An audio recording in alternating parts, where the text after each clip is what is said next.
The question is, why do real estate agents end up with listings that have sellers that are unmotivated and that are overpriced? And it's a huge issue.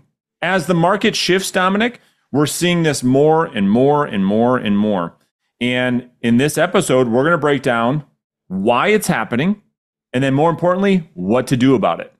And so you're seeing this a lot, I would imagine, too, with agents that we coach and agents that reach out and people that have questions. Are you seeing the same thing as the market continues to shift out of a seller's market into more of a neutral market?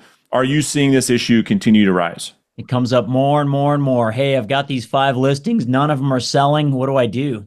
Yeah, that's exactly right. Yep. All right. So I want to discuss 3 reasons why I think agents end up with these types of listings. Okay. Number 1 is that the vast majority, a huge population of real estate agents got licensed in this real estate boom. And most of them have only sold real estate in what we call a hot seller's market. They could put a sign up, and if you had a pulse and you had a real estate license, you could list any home, get multiple offers, and sell it over the asking price, and you look like an absolute hero.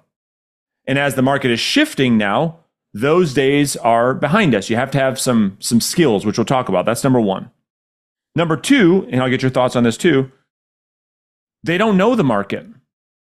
So they're not an actual expert.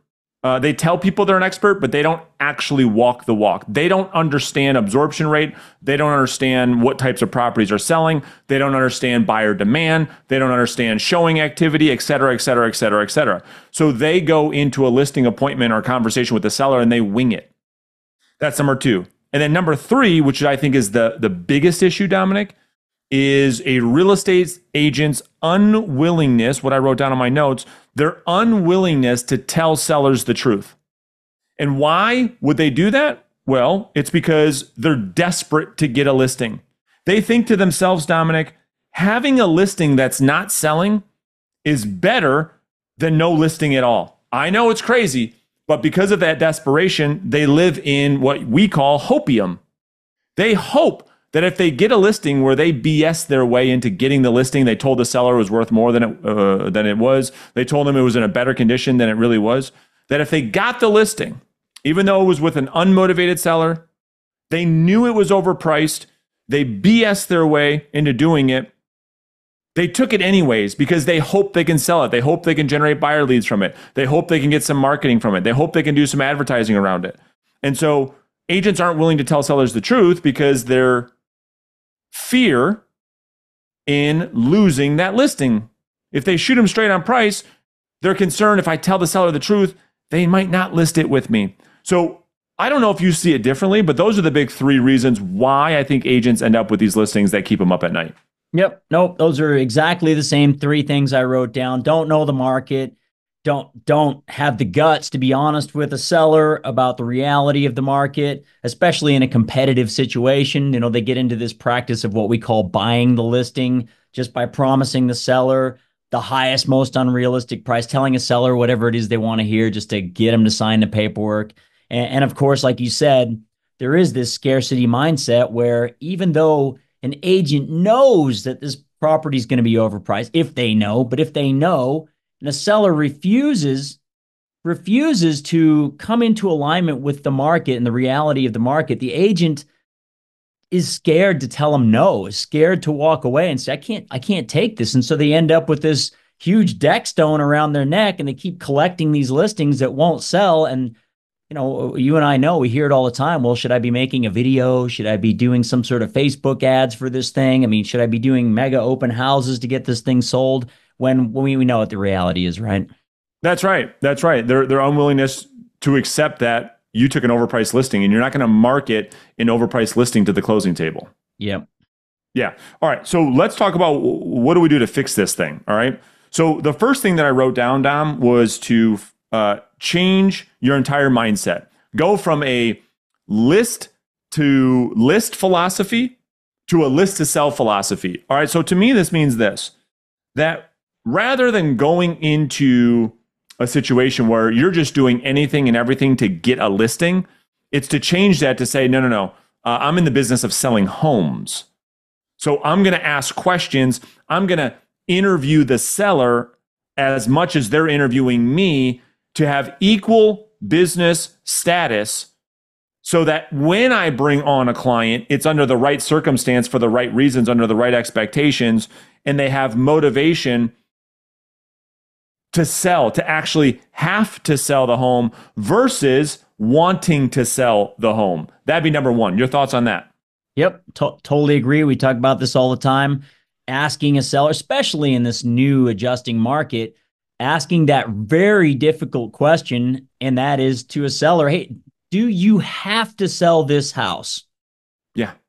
It's a hard question because a lot of sellers don't actually have to sell it. It might be best for them. They might want to sell it, but they don't have to sell it. And then we as agents are put in a situation where we have to make an educated business decision based on all the rest of the information that we know about the situation.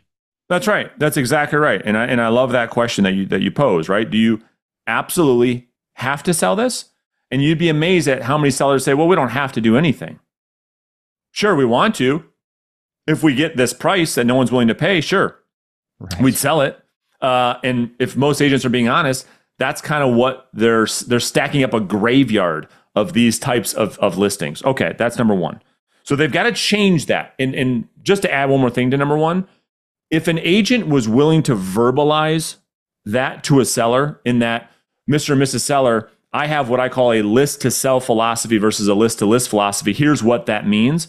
When the agent hears themselves vocalize that, that kind of gives them the courage to now tell the seller the truth, to now act inside of integrity, because now you've verbalized this out into the world. Now you want to behave in accordance with how you're communicating. There's a lot of power in verbalizing your intention with a seller. All right. And then the second thing I wrote down was, we have to stop telling the seller how much to list their home for, and rather start helping sellers discover for themselves the right listing price. So if you say it, you and I both know this, if you tell a prospect something, they'll argue with it. They'll fight it. You're wrong. You're lying. You're misleading them, et cetera, et cetera. People don't argue with their own data. People don't argue with their own opinion. And so what we have to do then in a listing appointment, Dominic, is to get the seller to discover for themselves how much they should sell their home for. That is clear cut, that they clearly see, okay, this is where I need to be positioned in the marketplace if I want to sell this home. Now, the question is how, and that's where we're going to spend the back half of this episode walking agents through. But do you have an opinion on telling versus showing? Yeah, I mean, we can all sum it up with one phrase, and that is that people always believe what they tell themselves. That's right. And so right. Our goal, our objective through every step of our presentation is to present data and information in a way that the seller comes to their own realization about what the reality is. 100%. And so let's just share a little bit of like what we do with our clients that we coach, and give them an idea of what we're talking about. I'm not going to go through the whole pricing presentation, Dominic, but I definitely want your feedback on one of the things I think is very, very important that the audience can now see on screen, which is what we call the buyer comparison exercise. And this is when, Dominic, we take the seller's actual home out of the equation, because we know how much baggage and emotion they bring to that discussion. And we remove that for a minute. And we show them this concept that most sellers tell me no other real estate agent has ever shown them this ever. So much so, it's so funny. I shared this in a YouTube video a couple months ago, and a homeowner commented on the YouTube video, not a realtor, an actual homeowner said, wow, my listing expired. My agent never showed me this. This makes all the sense in the world. I can clearly see what's going on here. And so it's that powerful. So what I want to do is kind of walk the audience through kind of what this thing looks like. And I think that the listing agents that listen or watch the show can say and think to themselves, wow, yeah, I can see the power. in enrolling the seller in this exercise versus just talking at them, that you engage the seller, Dominic, you engage the prospect to do this exercise. So anything you want to add before we jump into this thing? Nope. I'm going to let you take it away. I'm on the same page here. All right. All right. So make sure if I miss anything, jump in. All right. I will. So the whole idea of the buyer comparison exercise is to objectively show the seller for the very first time in their lives how buyers actually make buying decisions. We're not going to tell them, we're actually going to show it to them. So what we do, Dominic, is, and I know you know this, is we have the seller pretend at the listing appointment like they were a potential buyer of a 3 homes, matter of fact. And so what we do is we go through the feature, benefit, cost analysis with the seller. So what we do is this. We say, okay, Mr. and Mrs. Seller, let's just pretend that you're looking at these 2 homes. And the one that you guys actually like the most, in this example, has more features and benefits than the one you don't like. However, it is, in fact, priced higher. Is this something that you, as a buyer, would accept and move forward with and be okay paying more for something if it had more to offer? Yeah, and the sellers say, sure. Yeah, that would make sense. And I say, okay, got it. Now stick with me. If the home you liked, like we just talked about, had more features and benefits, and it was the same price as the other one that you guys saw, does the perceived value as you, the buyer, go up or down? Up. It goes up. Yeah. It goes up. It makes that home even more of an obvious choice for you guys. More features and benefits, and it costs the same as the other one. Hello. And then obviously, if the one you liked had more features and benefits, and it was a lower price, is this better or worse for you? And they always say, that's way better, dude. Are you kidding me? The one we like more has more features and benefits, and it's lower than the other one? No brainer.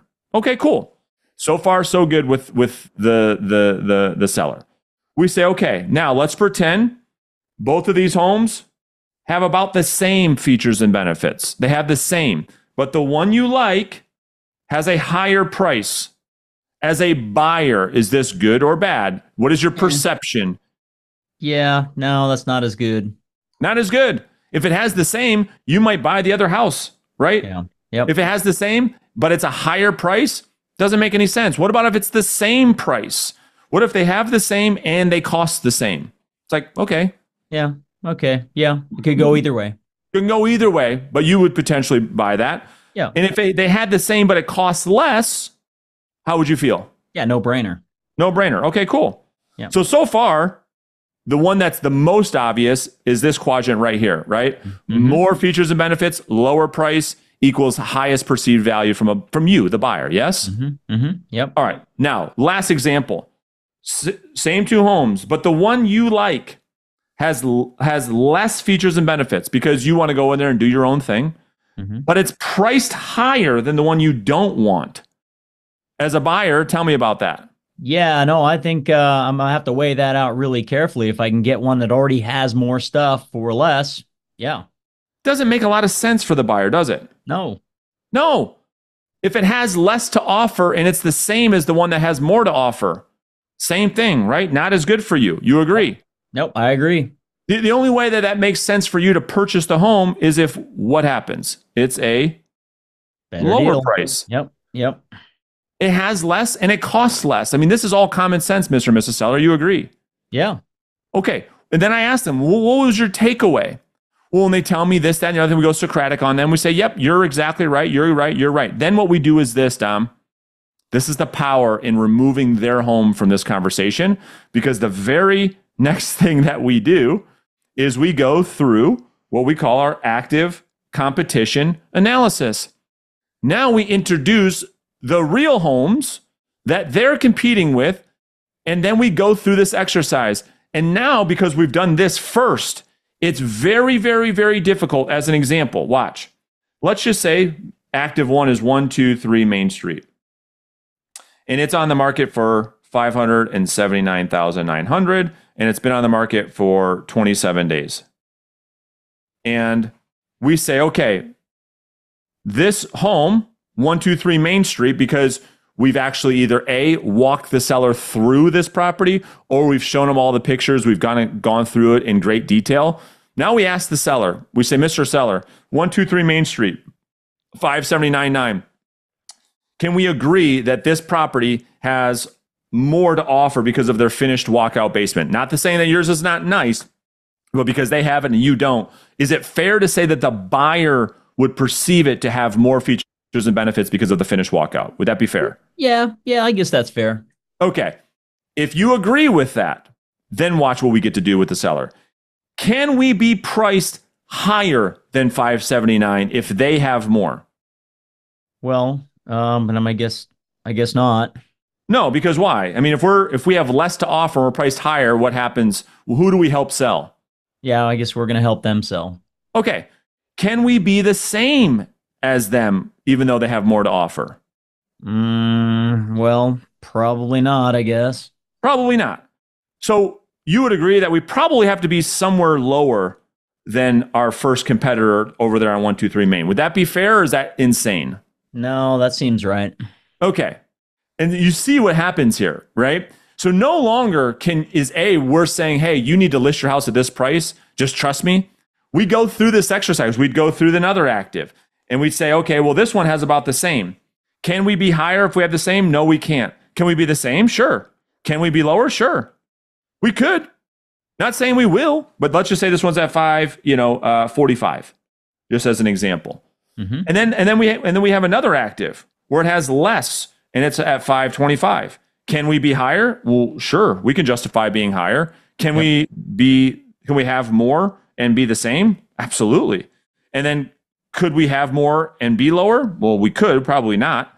And what ends up happening is the seller starts to create for themselves, for the very first time, this range of prices that their home's going to fall into based on this exercise. And they can clearly see through the eyes of the buyer, because the listing agent is not selling the price and the seller is not selling the price to the listing agent.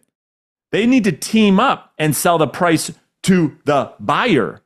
And this is how we help sellers arrive at the strategy to which the buyers are going to do no matter what. What do you want to add to that? Yep. And I know we went through that, but yeah. Yeah, no. Listen, that it's going to be a skill. It's not just writing all of this down on a piece of paper. It's presenting it, it's presenting what you just showed in a way that's interesting and engaging with the seller and gets them to be interactive in the presentation, because we're not just sitting down telling. It's got to be a back and forth, right? That's right. It's got to be a back and forth, and that's why we create an environment that promotes that back and forth, a conversation instead of a presentation, right? And then that's a big thing. And so the whole key thing is helping the seller to get there on their own through that exercise, through what we call the Socratic method. And then once we get there, it's now going to be around setting expectations around what happens next. And here's the thing. I'm going to actually say that a different way. It's more about getting an agreement on what's going to happen in the future than it is setting an expectation. Nobody behaves in accordance with people's expectation. They behave in accordance to what they've agreed to more times than not. And so instead of saying to the Mr. and Mrs. Seller and setting some type of expectation, what we always recommend is have an agreement with the seller based on what happens if you hit the market and you don't get an offer under the time frame in which we expect to get an offer, which is the average days on market presentation. And so we have an agreement up front. That'd be the second tactical piece of this video, is to have an agreement with the seller up front, in writing, signed. Hey, this is what we both agree on. Based on this time frame, based on this outcome, here's what we both agree to up front. Your thoughts on that? Yep, I agree. And having not expectations, an agreement up front based on letting the seller know what the possible outcomes are when you bring a home to market. It's always one of three things, right? You've talked about that many times on this podcast. And if two of the three things happen, what then? What do we do then? What's the next most obvious course of action? We get in an addendum and we just know automatically, hey, listen, Mr. Seller, remember at the beginning of this presentation when I asked you if it would be okay if I was completely honest with you and I shared with you the good, bad, and ugly? Well, this is one of those times where it's not good, right? We've Right. got our home on the market. We're getting a bunch of people and we're here at 21 days. And remember, we sat down and we spoke about what we would do next. It's that time. That's right. And most agents don't want to have that conversation up front because they're so excited to win the listing. Because again, of that list to list philosophy, that they say, I don't want to bring that up. It might cost me this listing. Well, you only do that if you don't care about actually selling it. Right. You do that if you want to actually list this and close it and sell it for the client.